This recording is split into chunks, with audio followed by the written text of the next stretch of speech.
It's Monday. We're back. You know what we're talking about. We got big updates on Operation Epic Fury. Keeping you informed and engaged. Now more than ever. This is Sekulow. We want to hear from you. Share and post your comments or call 1-800-684-3110. And now your host, Logan Sekulow. Welcome to Sekulow. I think it's probably no surprise what topic we are going to be hitting today. Obviously, pretty quickly after we went off the air, within a few hours, there was the beginning of what is a pretty much full-scale war that feels like it has broken out now in the Middle East with Iran. President Trump is speaking right now. We are monitoring that. If you're watching it live, if there's anything worth covering, we'll get to it. Mike Pompeo is going to be joining us, as well as Jeff Balaban from ACLJ Jerusalem. Jordan's in studio. Will's in studio. It's going to be a packed show. Of course, we want to hear from you as well. I want to know. Let's open up the phone lines at 1-800-684-3110.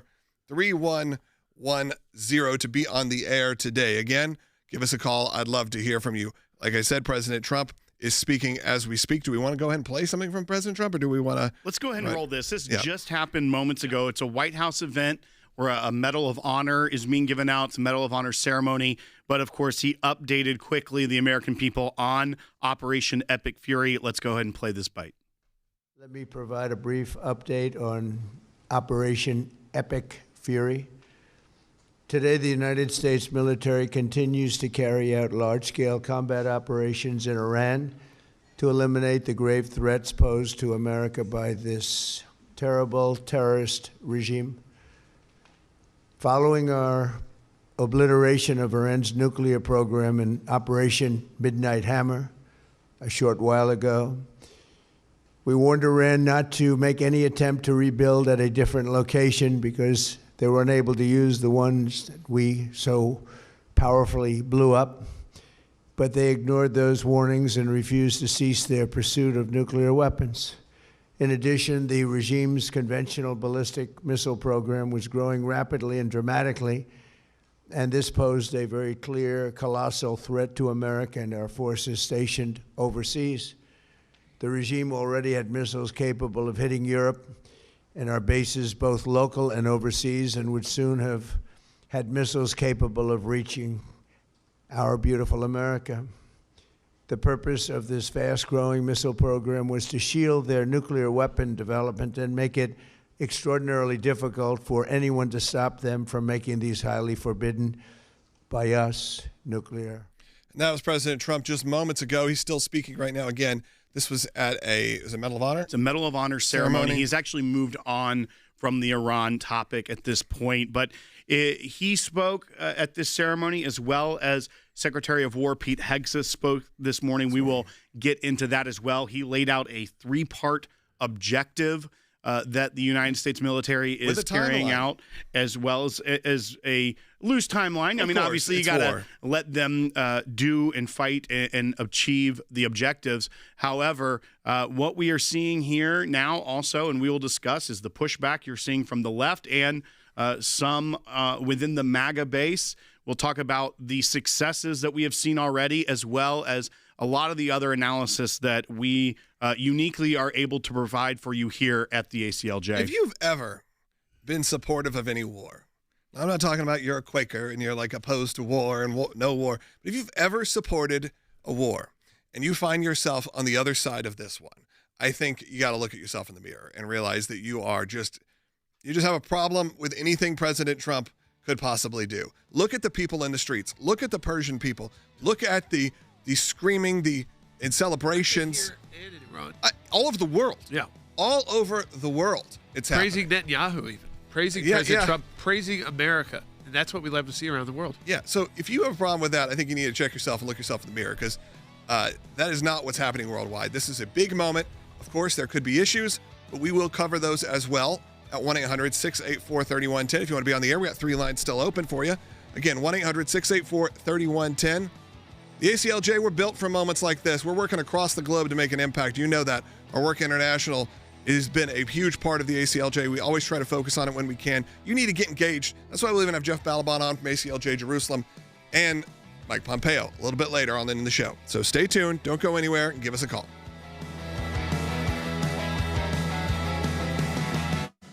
The government in Iran is under attack like never before.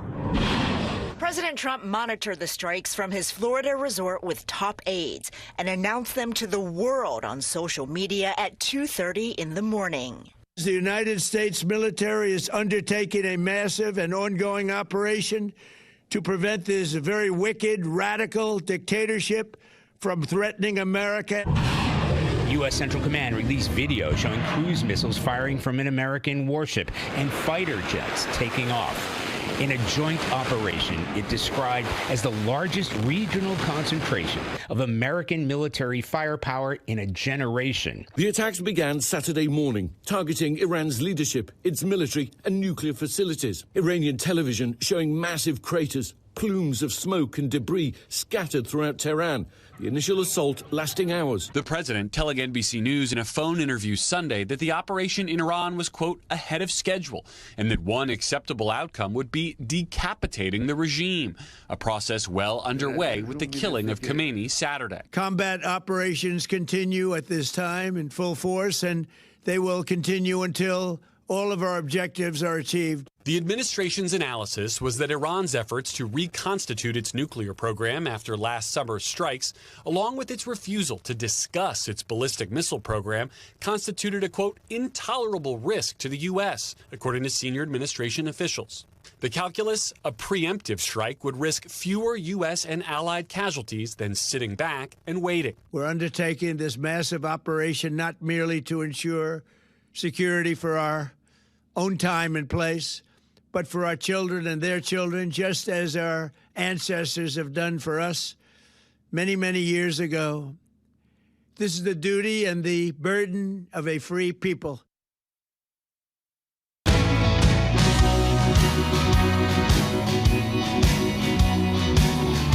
Welcome back to Sekulow. We're going to take your calls and comments at 1-800-684-3110. I'm going to slow it down a little bit in this segment to really give you an update of where things stand right now with this war in Iran, who's with us, who's against us. Your weekend, too, how much news you were. Look, and there were... It started about 1 a.m. our time? Yeah, and there were even attacks that happened in our own country that I think a lot of people missed completely. I mean, they weren't large scale, but you had multiple people die in Texas. That looked to be a direct correlation. Yeah, I mean, all signs point to this was a retaliation. That was in Austin at a bar. The guy had a shirt on that said Allah underneath that shirt, supposedly Iranian flag, and he also screamed Allah Akbar when he opened fire, injuring over a dozen people and killing two. And he was also killed as well. So remember, that's happening now on your own soil. So be vigilant. Be careful. Under high alert. Well, as well as they are telling people in NORCOM, which is American Northern Command, that you are not allowed to wear your uniform off base right now because you could be potentially a target. That is talking about people in the United States going to work on the base, say in any of the bases in the United States, that you do not wear it from your house to the base. You put your uniform on when you get to work, and you take it off before you go home. This is when, like, our ACLJ work, when we exposed that there were terrorists crossing the border, and under the Biden administration, they quickly took those photos down of those guys that they apprehended. We said that the porous border was being utilized by countries like Iran and their terror proxies to get terror cells into the United States because they could blend into a Central American crowd with their beards and the kind of skin tone, and they can walk kind of right through. We know they've arrested two, even under Biden, and they took those pictures right down. We did that work at the ACLJ so that it was exposed that they knew, too, that terrorists were pouring in. So they do believe that there are, and we can talk to Mike Pompeo about that, about these cells in the United States. Can they be activated? The question is there anyone left to activate them right now? And are they willing to do it, knowing that right now there's currently not much leadership in Iran? Iran is still sending up fighter jets and missiles. Sure, and it could be, lone people who are just infuriated by the news. Always got that issue, yes. Because that's what this could have been in Texas. It's inspired by. It doesn't necessarily always have to be. But he is foreign. Or direct. Yeah, I think he'd been a naturalized citizen of America for the last 15, 20 years. Yes. Yeah, from Senegal, I believe. There are some phone lines open, and a lot of you are calling in. I want to take a call real quick. Let's go to John in Florida on line 2. John, go ahead. Hey, thanks for taking my call. I tell you what, I'm more glad than ever I voted for Trump, President Trump, that is. Iran was like a big festering boil that had to be lanced. Yes. And I'm glad he did it because I tell you what, we have more people in the Middle East backing us up on this. The UAE, Egypt and Saudi Arabia than we do in the Western European allies in Europe. And I tell you what, the last two Democratic presidents we had were like President Numbnuts. John, I want to cut you off there, but Jordan, well, I don't know. Who's to say? We're on terrestrial radio. But Jordan, we look at this and exactly what John said. I think there are two really important things to put out here, and he's talking about the previous presidents. Yep. One, those that say that President Trump started a war, no, he's ending a war that's been going on since the Iranian Revolution. Remember, they've been killing Americans wherever they can since 1979. Yes. Now, that is one point, that this is hopefully an end to that war, not a beginning of a new war. Right. Two, he's talking about the Gulf states.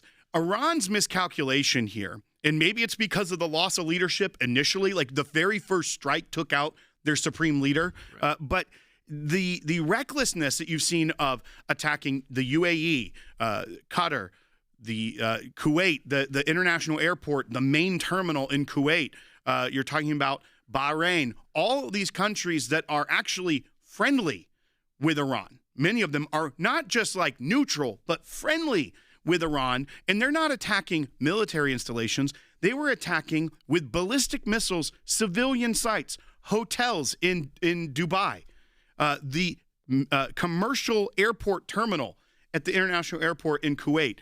That is such a big miscalculation because now you're seeing Saudi Arabia leading with these other Gulf nations saying, hey, wait a second, we're going to strike back too.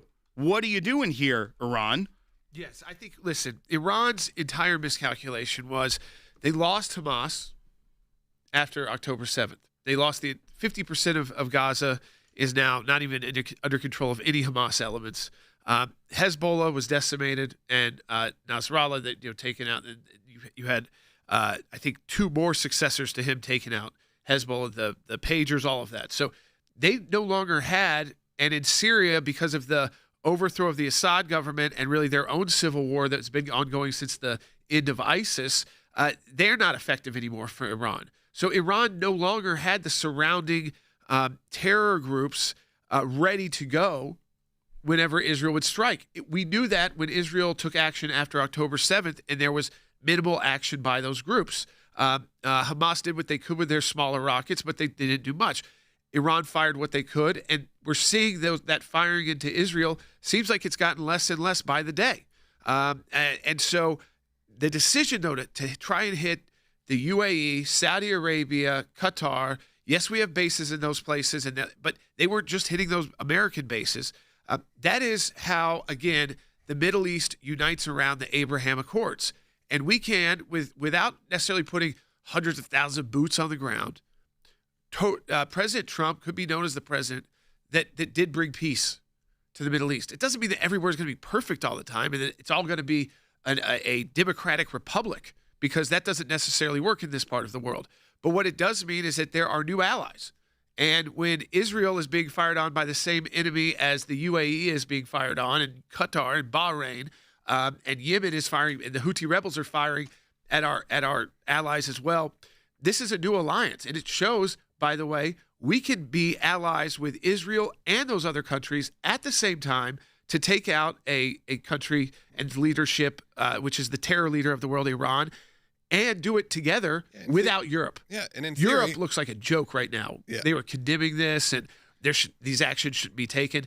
I know the Saudis have to say one thing on TV and another thing in person.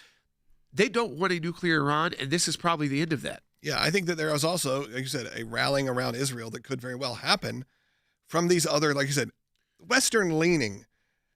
Certainly Saudi Arabia and some of these, and yeah, same with So they needed this to Abu happen. Dhabi and Dubai. Like those are areas when you see them, they're getting hit with rockets. That is horrible for their business. But it kind of like had to happen once. That's what I mean. So yeah. that in the future, you know that Iran is not there in that capacity anymore. They likely, if things went as well we prayed for, Iran would be a partner with those countries in Israel again. Right, and I think that's the other trajectory looks like it could get there.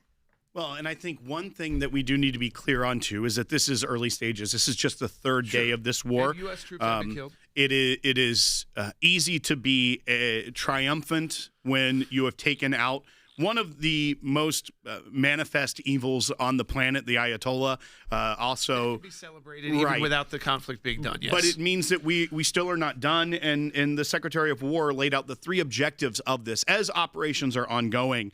That the objectives are destroy Iran's offensive missile capabilities, cripple its navy, and prevent Tehran from obtaining a nuclear weapon.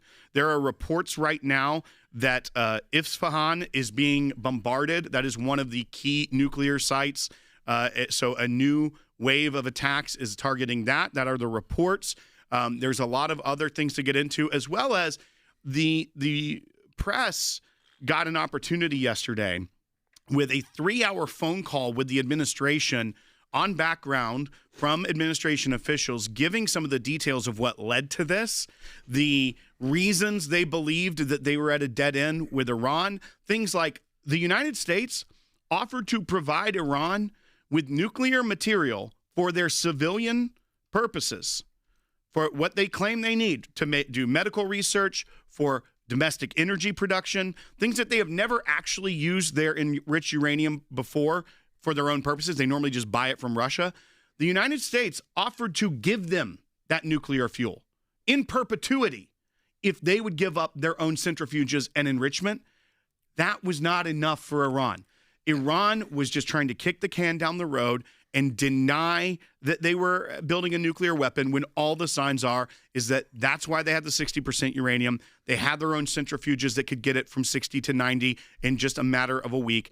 Their entire goal was a nuclear weapon. Yeah. And we now see that when you didn't put checks on their ballistic missile program, like President Obama refused to do during the JCPOA, how much that technology has advanced in Iran as we see the missiles that they're using to strike even their friends. Yeah, and I do want to bring that up. There's been a lot of conversations around, well, President Trump said he'd always be at the negotiation table, that this would be conversations that would happen. I do think there is such a fundamental, it's hard for us to wrap our heads around it, but we've worked in it for so long, it's a little easier for us.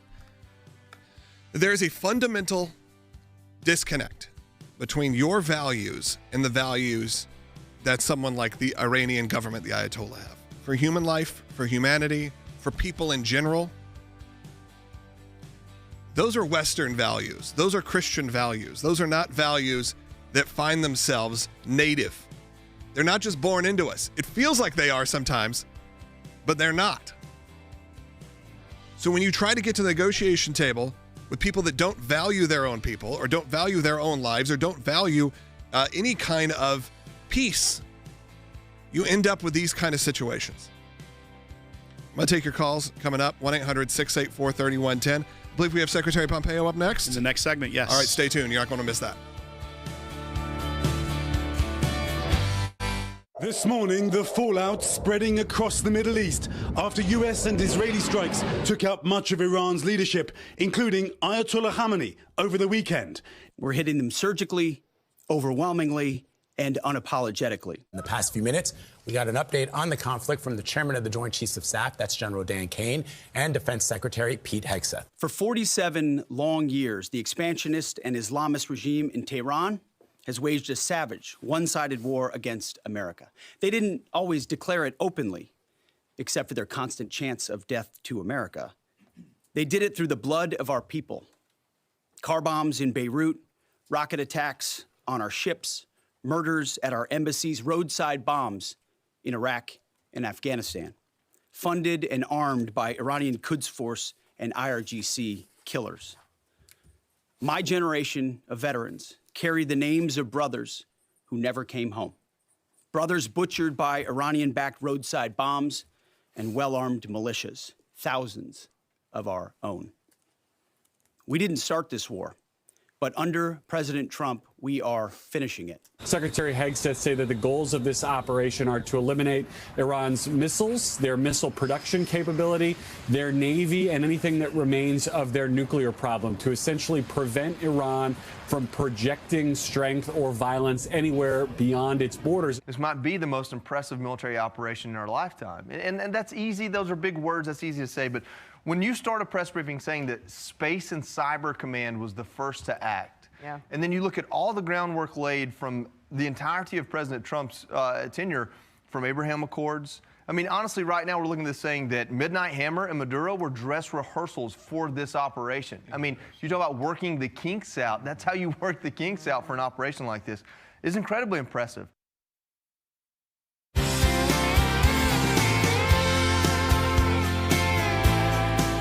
Welcome back to Sekulow. We do have Secretary Mike Pompeo joining us. Obviously been a member of the ACLJ team for a number of years. He's joining us by phone. Obviously a very busy time for you, Secretary Pompeo. Last week we had you on talking about what the next move would be, and now we saw what happened over the weekend. I just want to get your general assessment of Operation Epic Fury right now as we state this morning after so much has played out over the last few days. Goodness, it's hard to know where to begin. It is truly epic. Make no mistake about it. Indeed, it is a historical game changer. What's already happened is historic, and I suspect what happens over the coming weeks will prove even more so.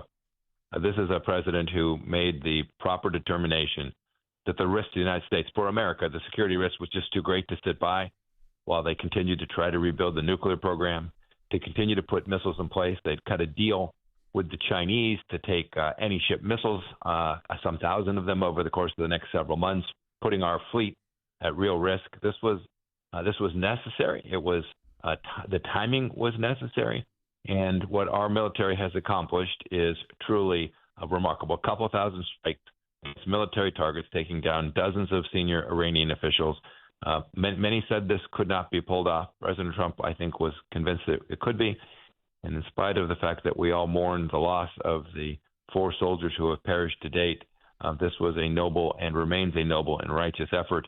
And I hope that President Trump will continue, and I think he will, continue to work at this problem set until the Iranian regime has been fully defanged and the Iranian people get a fair shot at moving this country in a fundamentally different direction. Mr. Secretary, one of the curious tactics from the Iranians that we've seen is the way in retaliation, their first strikes weren't against U.S. military bases and U.S. military ships or even the Israeli homeland, but were against nations that are traditionally either neutral or friendly to the regime, striking civilian targets in Qatar, in the UAE, in hitting the airport in Kuwait. These are not who you would think a retaliation from Iran would be. Do you think this is desperation due to the fact that their leadership was just wiped out, miscalculation by individuals not used to making these calls, or do they have some other bizarre strategy trying to pull in their neighbors into the war against them? I just kind of want to get your take on that. My sense is this was a massive strategic miscalculation on the part of the Iranian leadership, however one defines that today. I think their theory of the case had to have been, if they go after civilian targets, think about this, they killed 30,000 of their own. So for them, this is not a humanitarian problem. They'll kill anyone. But I think that if they went after civilian targets, those Gulf Arab states would cry uncle, would demand that the United States back off and stop the campaign. I think that was their thought process. It turns out that the Gulf states weren't about to demand the United States back off, but instead are now working to make sure that we continue to press on. I think that was their miscalculation. It was a massive error. It made clear to the people, not just the leadership, but the people living in Saudi Arabia, Kuwait, the United Arab Emirates, Jordan, all the places that they've struck. It made clear to the people there, the ordinary Muslims living in those countries, that Iran is their enemy, not that the problem is Tehran, not Jerusalem. And this will come back to haunt those Iranian leaders for as long as we allow them to live. And I hope that's a short period of time. Secretary Pompeo, this is Jordan. I wanted to ask you this. As this, this campaign continues, and it's tough to predict, but what do you think would be best for the Iranian people? President Trump has said right now, stay at your home, stay safe, that, bombs are going to be dropping, missiles are going in, there's war, but ultimately you will have an opportunity to take back your government. How do you see that working once the military operation has completed a task where civilians in Iran and those political prisoners in Iran who may ultimately be released can go back and hit the streets and attempt to take back their government? Jordan, I think President Trump's made clear that that's his objective, right? It's to accomplish a couple things. 1, take out the senior leadership. Well, a lot of progress made, but not mission accomplished. second, to take down their capacity to inflict harm in the region. So not just long-range missiles, but mid-range missiles, launchers, everything associated with the Shahed infrastructure, their drone infrastructure, to just take it all down to the ground. And then to create the space for the people of Iran, whether those are civilians, those are bureaucrats, people who were part of the infrastructure of Iran long before the regime took office. If he can create the space for them, then they'll get a chance to build a nation that's fundamentally more different, right? Just, Jordan, you and I have talked about this for years. A normal country, that's all we're asking for. And if they can build out just a normal nation, which I think they're going to have a chance to do, the people of Iran will be better off, the region will be safer, and it is a really good thing for the United States of America because we will no longer have to focus in this place, and we can turn our attention to the risk from China that we both know is the one that's going to be with us for an awfully long time. It definitely gives them an opportunity here to finally do something, Secretary Pompeo. I did want to quickly ask, you obviously had some relationship with the Iranians. You've had some issues maybe personally that they've not been too thrilled with you over the years. How does it feel in this situation, even just coming across of knowing what it's been like for years of you personally having to deal with some of the ramifications and the fallout of what happened with some of the amazing work that you were able to do? You know, it is remarkable to watch the consistency of President Trump, right? We took out Soleimani in the first administration. The maximum pressure campaign worked. As a result of that, you're right, they've been trying to kill me. And so to see President, I want to let you say that. No, they've been trying to kill me. And you know, I suspect there are some in Iran, Iranian leaders that are still alive that are staying on that mission. We all around the world need to watch what they might try to activate across the world over the coming weeks, while they still have some capacity to exert some influence. But for this isn't about me personally. This is about the security of the American people, and we are far safer today, no matter what any Democrat senator might try to tell you. We are far safer today than we were just 72 hours ago. The risk to people traveling in the region and risk to us, even here living in the United States, is much lower as a result of the bold and brave decision President Trump made and the amazing work of the United States military alongside our Israeli partners. Just quickly, Secretary Pompeo, you mentioned China as a threat that we really need to be able to focus our attention on post-Iran in this region of the world. And there were reports that China is trying to resupply this regime as we speak, that they have tried to get military cargo planes in with weaponry to kind of rearm the Iranian military, the IRGC. How far do you think China will go in trying to preserve an Iranian leadership that looks their direction and instead of to the U.S. and the West?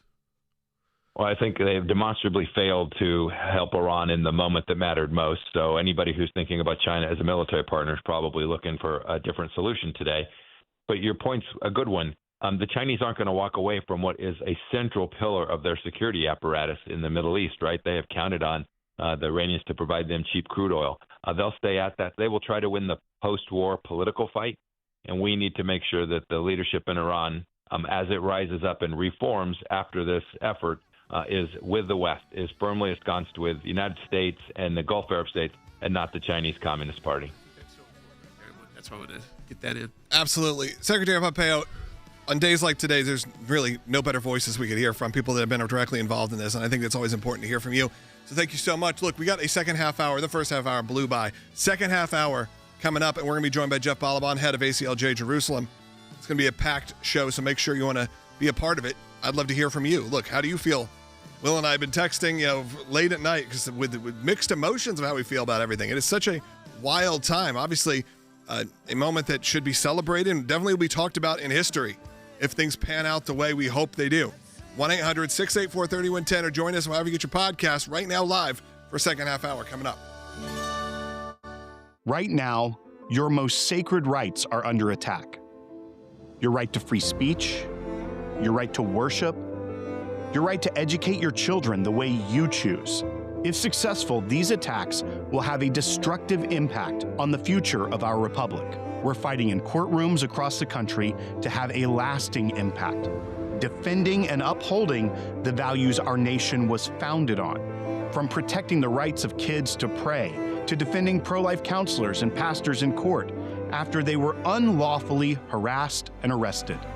Every victory makes a major impact, and it's only possible because of the support of ACLJ members and champions. This is your opportunity to double your impact to defend freedom for you, your children, and generations to come. Go to aclj.org/impact and have your tax-deductible donation doubled today. Keeping you informed and engaged, now more than ever. This is Sekulow.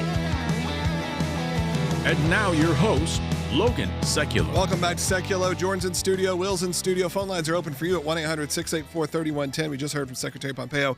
Coming up in the next segment, we got head of ACLJ Jerusalem, Jeff Balaban. And look, we had such a packed first half hour, I didn't even get to tell you that we have now kicked off our Double Your Impact month. I want you to be a part of it right now. That's right. All your donations are matched through the month. You go to aclj.org/impact or scan the QR code you see on the screen. You've heard about every victory, the small ones, the big ones, but all of them are major, and all of them make major impacts, and all of them are due to the support of people like you who support the work of the ACLJ financially, either as an ACLJ champion, that's someone that gives on a monthly basis, and you can opt into that, or just someone that donates either one time a year or during these special moments. This is an opportunity for you to help us out as we are launching today, again, Double Your Impact Month. Be a part of it right now, the Double Your Impact Drive, by going to aclj.org/impact. Let me know in the chat if you're going to be joining us for Double Your Impact Month. That's right. And as we also refocus here, as he addressed the media, because what we've heard a lot of, and I want to talk more about with Jordan, with maybe even Jeff Balaban, is how quickly the left came out, called it an illegal war, completely ignoring the text of the War Powers Act of 1973, but also that this is going to be another forever war. And even those that celebrated the death of the Ayatollah said, yeah, but Trump did it. Right. So we don't know about the plan and the end game, which is normal. If you're in Congress, you don't have the full military readout, as if Trump himself is the only one conducting this war. But let's go ahead and hear from the Secretary of War, Pete Hegseth, bite one. To the media outlets and political left screaming endless wars, stop. This is not Iraq. This is not endless. I was there for both. Our generation knows better, and so does this president. He called the last 20 years of nation-building wars dumb, and he's right. This is the opposite. This operation is a clear, devastating, decisive mission. Destroy the missile threat, destroy the Navy, no nukes. Israel has clear missions as well, for which we are grateful. Capable partners, as we've said since the beginning, capable partners are good partners. Unlike so many of our traditional allies who wring their hands and clutch their pearls, hemming and hawing about the use of force. Yeah, that's right. That's from Pete Hegseth, by the way. Time to shine for him. He's done an excellent job. You know, there are moments where, you know, he's had some pretty hardcore criticism, but I think these are the moments where you realize he was picked as the man for the job. So, I mean, I think that was very clear and hopefully gets to a lot of people who are pushing back. One of the talking points, though, is that pushing back on whether Congress needed to give authority to President Trump. It is the one that I've heard now endlessly repeated as the thing that they're telling people to tell your friends.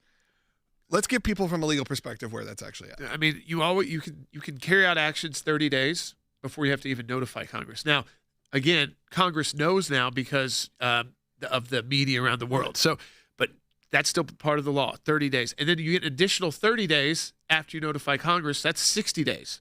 So you can go 60, maybe even 90 days total without Congress authorizing or not authorizing an action. So this is just a lie. That's why it's called Operation Epic Fury. This is not called this is not called War This, War That. But when they bring that up, yes, and it unchecked, it feels. Well, and once again, Jordan, you can go to every action of every president. They've all carried out actions, and typically the other side of theirs tries to say this is an illegal war if they disagree with it. You think about Obama in Libya, but.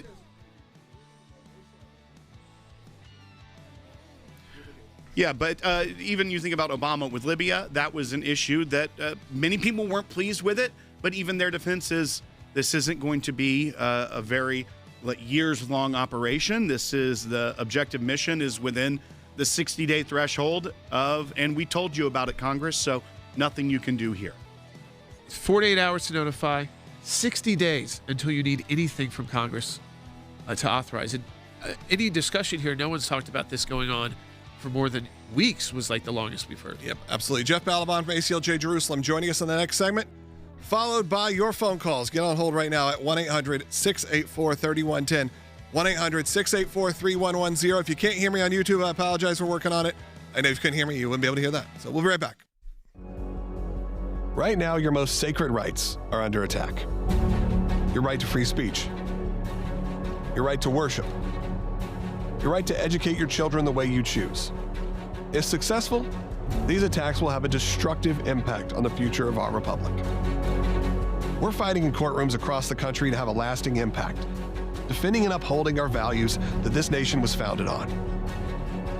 From protecting the rights of kids to pray and share their faith, like students who are told they can't bring their Bibles to school, or kids who are banned from calling conservative and faith leaders their heroes. The best thing you can do is take a stand. There's nothing too small. You know, a kid who wants to start a Bible club is how the ACLJ got its first case to the U.S. Supreme Court. And today, we would take that case as long as we needed to. To defending pro-life counselors and pastors in court after they were unlawfully harassed and arrested. My God will provide every dime of it. The sergeant on duty comes up and said, "You're coming with us." And under threat of arrest, I went and followed him because I had no idea what was going on. And then I was eventually cited for disorderly conduct. We're always a little bit fearful that he or I will be taken to jail. We're here at the Cook County Circuit Court where we're going to trial for two of our clients. They were street preaching. Victory! I might be packing my bag soon to return to Chicago.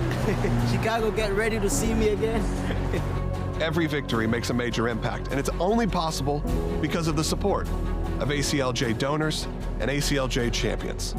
This is your opportunity to double your impact, to defend freedom for you, your children, and generations to come.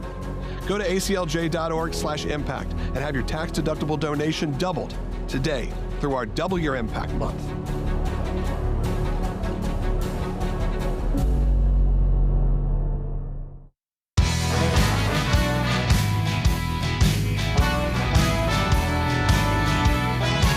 Welcome back to Sekulow. Phone lines are open for you at 1-800-684-3110. In the next segment, we're going to take as many calls as we can, but now Jeff Balaban, head of ACLJ from Jerusalem, is joining us from New York right now. Jeff, I did want to get an update from you. We obviously had a historic weekend for America and for Israel, but what are your thoughts?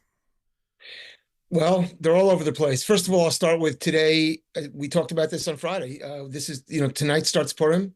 It's already starting to be Purim in Israel. It is Purim in Israel, but today here in America, because it's not nightfall yet, we are commemorating the fast of Esther, which, so this all feels extremely biblical. I was noticing that, the way in Farsi to pronounce Khamenei's name, or even Khomeini, is almost identical to Haman, which is the pronunciation, obviously, of the great, foe who wants to wipe out the Jews in the story of Esther.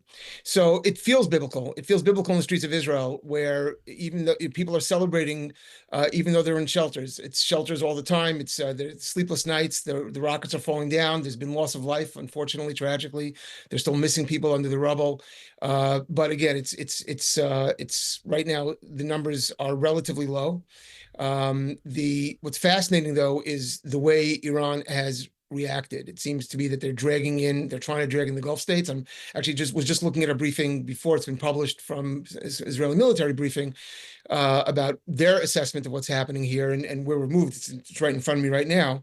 The fact that Hezbollah has gotten involved now, and they didn't get involved the last time there was direct conflict between Iran and Israel back a few months ago. Hezbollah stayed out of it. Now they got involved.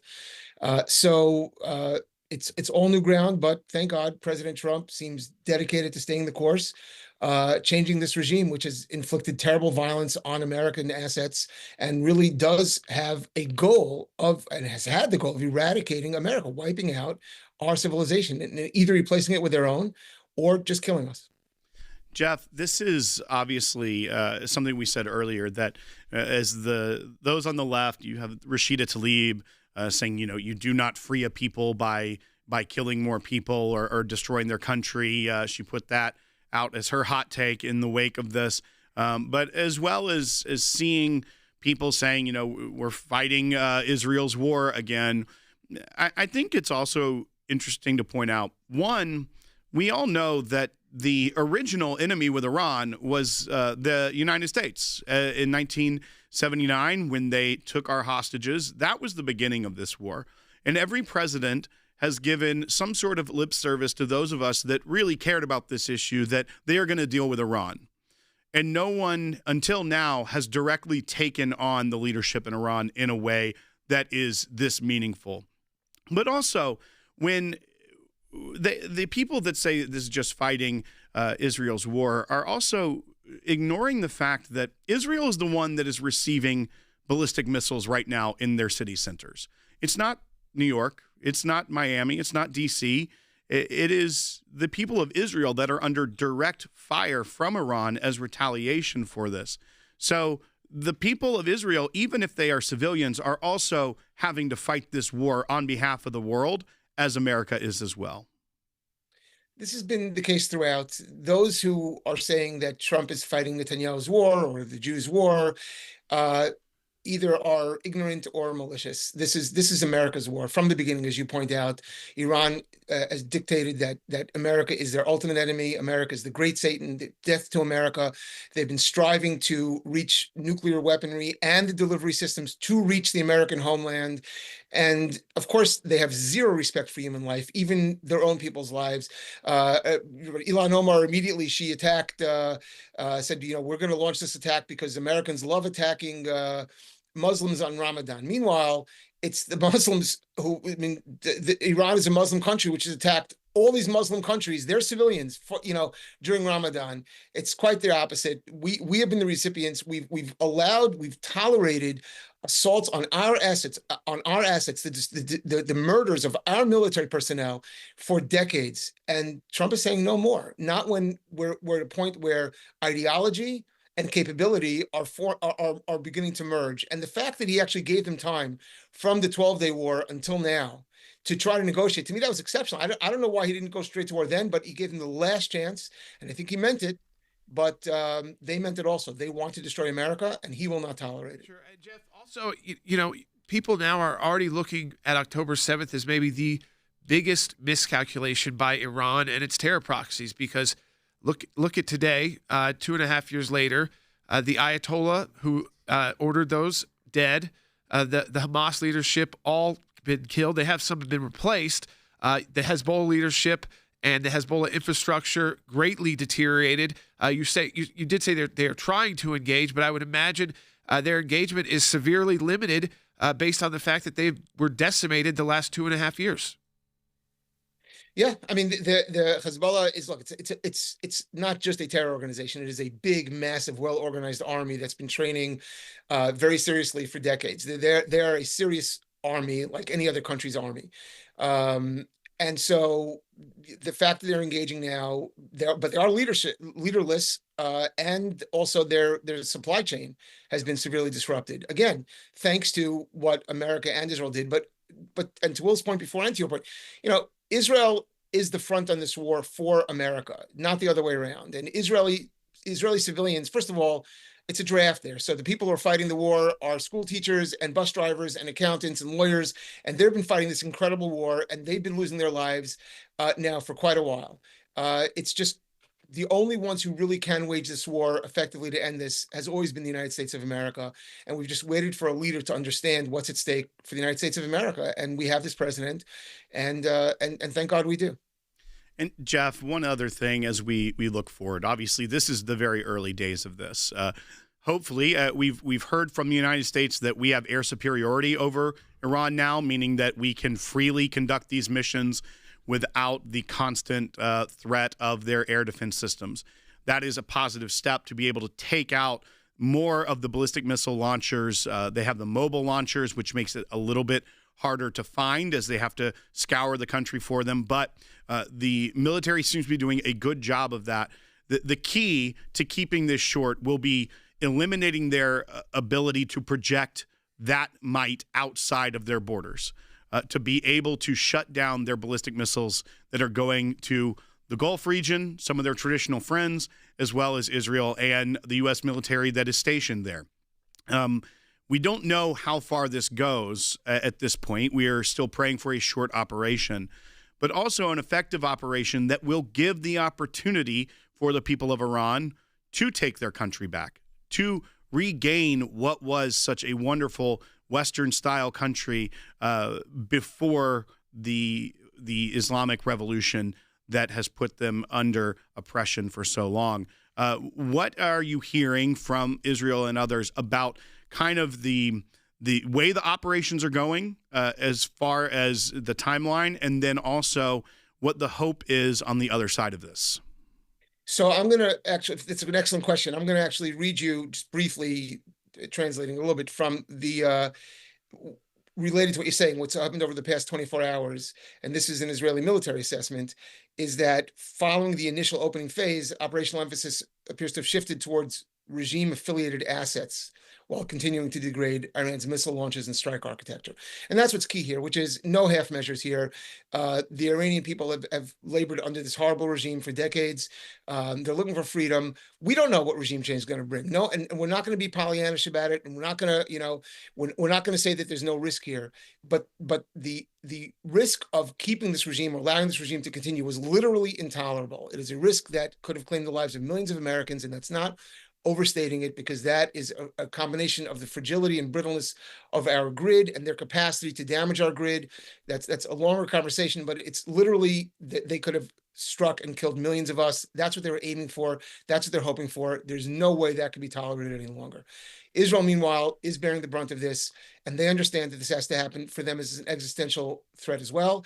And it could be, in terms of the miscalculation that Jordan was saying before, that the attacks on Gulf states, instead of inflaming them and making them try to force America out, and again, it's still early days, that could still happen, but it seems to have strengthened their resolve to get rid of this threat once and for all. And so regime change is the goal, because the odds are vast that what comes next could not be worse than the insane, honestly, cataclysmic end of days goals of the regime that's been there until now.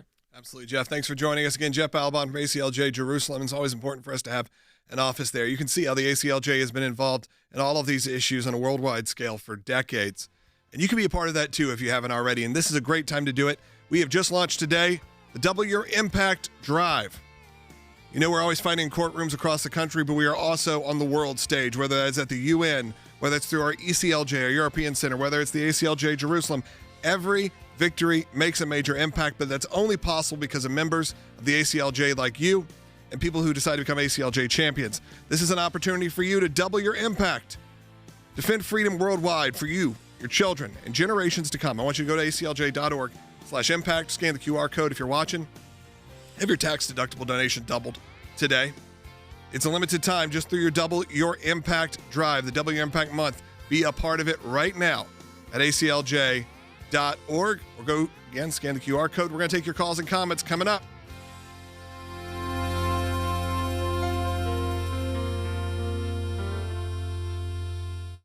The government in Iran is under attack like never before.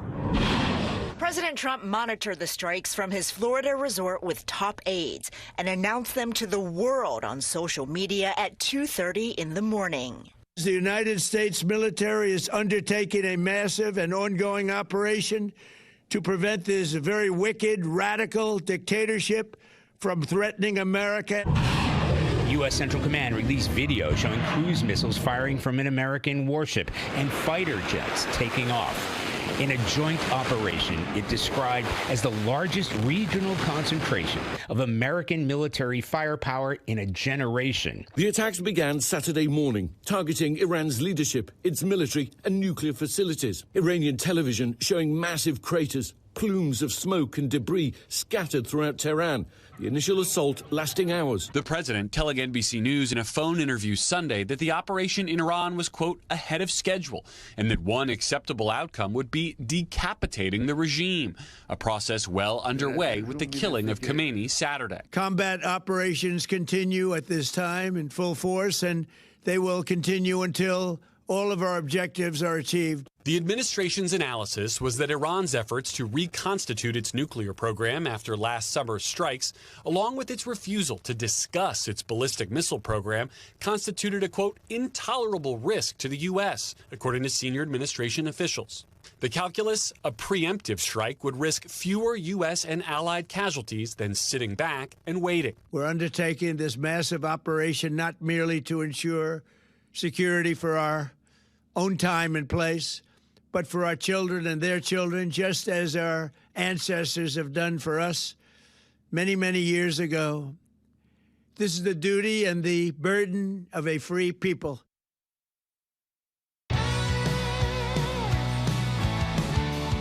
Welcome back to Sekulow. It's time to take your calls and comments, 1-800-684-3110. And by the way, you don't have to be on one side or the other, or you can be on the other side of where we are right now. We want to hear from you. We want to, again, as I say, always check the pulse of what's going on in America. A lot of you are calling in, though, right now. Some of you have been on hold for a very long time. Let's go to Michael in Washington, who's been on hold for 45 minutes. I appreciate it, Michael. Go ahead.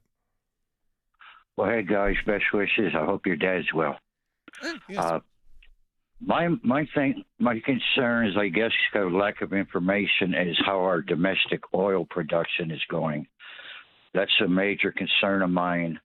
I think the left is going to kind of do a doomsday punch on the economy based on the events over the weekend. I think we should get a preemptive strike on that. Do you anticipate, some more info coming out and maybe more info on the economic the response to this.